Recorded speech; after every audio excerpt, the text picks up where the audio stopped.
2019 ఎన్నికల్లో వితంతువులు వృద్ధులకు వైసీపీ పెంచుతాన్న 1000 రూపాయలు ఇచ్చేందుకు 5 ఏళ్లు పట్టిందని, దివ్యాంగులకు వైసీపీ 5 ఏళ్లలో ఒక్క రూపాయి కూడా పెంచలేదని మంత్రి నిమ్మల రామానాయుడు అన్నారు. రాష్ట్రంలో ప్రతి నెల 1వ తేదీన పెన్షన్లు పండుగగా సాగుతుందని తెలిపారు ఆయన. ఇక పశ్చిమ గోదావరి జిల్లా పాలకొల్లు నియోజకవర్గంలో పెన్షన్లు అందించి ప్రజలకు భరోసా కల్పిస్తున్నామని తెలిపారు మంత్రి నిమ్మల.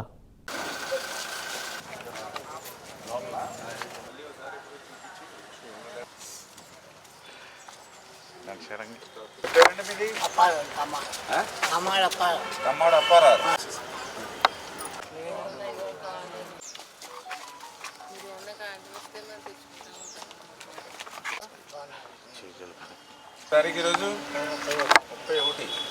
యాక్చువల్ పింఛన్ ఎప్పుడు ఇవ్వాలండి? 1వ తారీఖు. రేపు ఆదివారం వచ్చిందని ఒకరోజు ముందుగానే ఇస్తున్నారు. చూసారు ఎంత మంచి ప్రభుత్వమో.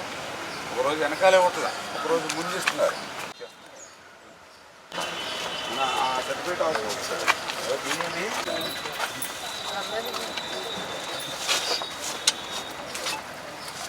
అందులో ఉండాలి కదా. నాకెక్కువ చదువుకుంటుంది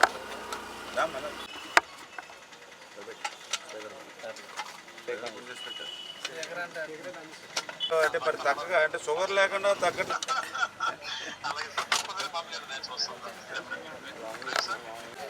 చెప్తారు కదండి. మన పార్టీ వాళ్ళని మన పాలకుల్లో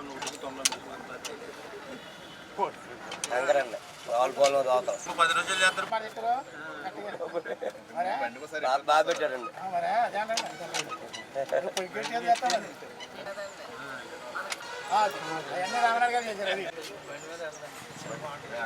ఒకటవ తేదీ వచ్చిందంటే ఆంధ్రప్రదేశ్ రాష్ట్రం అంతా కూడా ఒక పెద్ద పండుగ వాతావరణం. రేపు ఆదివారం 1వ తేదీ వచ్చిందని ఒకరోజు ముందుగానే ఈరోజు 31వ తేదీన శనివారమే ఇంటింటికి పింఛన్లు అందించాలనేటువంటి నిర్ణయం చంద్రబాబు నాయుడు గారు. అంటే ఆ వృద్ధుల పట్ల, వితంతుల పట్ల, దివ్యాంగుల పట్ల ఈ ప్రభుత్వానికి ఉన్నటువంటి ప్రేమకు చిత్తశుద్ధి ఇది ఒక నిదర్శనం. ఈరోజు పింఛన్లు మరి ఆ రోజు 200 రూపాయల పింఛను 2000 రూపాయలు చేసింది చంద్రబాబు నాయుడు గారు. ఆ 2000 రూపాయల పింఛన్ని 3000 రూపాయలు చేస్తానన్నటువంటి పెద్ద మనిషికి 1000 రూపాయలు పెంచడానికి 5 సంవత్సరాలు పట్టింది ఆయనకి. కానీ మన కూటమి ప్రభుత్వం అధికారంలోకి వచ్చిన తర్వాత 1వ తేదీనే మొదటి నెలల్లోనే మొదటి సంవత్సరంలోనే 1000 రూపాయలు పెంచి 4000 ఏప్రిల్లో వాగ్దానం చేశామని చెప్పి ఆ 3 నెలలు 3000 కలిపి 7000 రూపాయలు అక్షరాల ఆ వృద్ధులకి మనం అందించినటువంటి పరిస్థితి, వితంతులకు అందించినటువంటి పరిస్థితి. దివ్యాంగులు ఉన్నారు. 1924 జగన్మోహన్ రెడ్డి గారి ప్రభుత్వంలో దివ్యాంగులు పింఛను ఎంత అంటే 3000 రూపాయలు. ఒక్క రూపాయి పెంచలా 3000 రూపాయలు మించి. 5 సంవత్సరాలు ఒక్క రూపాయి పెంచలా 3000కి. కానీ మన ప్రభుత్వం అధికారంలోకి వచ్చిన తర్వాత 3000 రూపాయలని 4000 కాదు, 5000 కాదు, 6000 రూపాయలు. 3000కి 3000 కలిపి 6000 చేసినటువంటి ప్రభుత్వం మన కూటమి ప్రభుత్వం చంద్రబాబు నాయుడు గారు. బెడ్ రీడింగ్ ఉంటే 10,000, 15,000.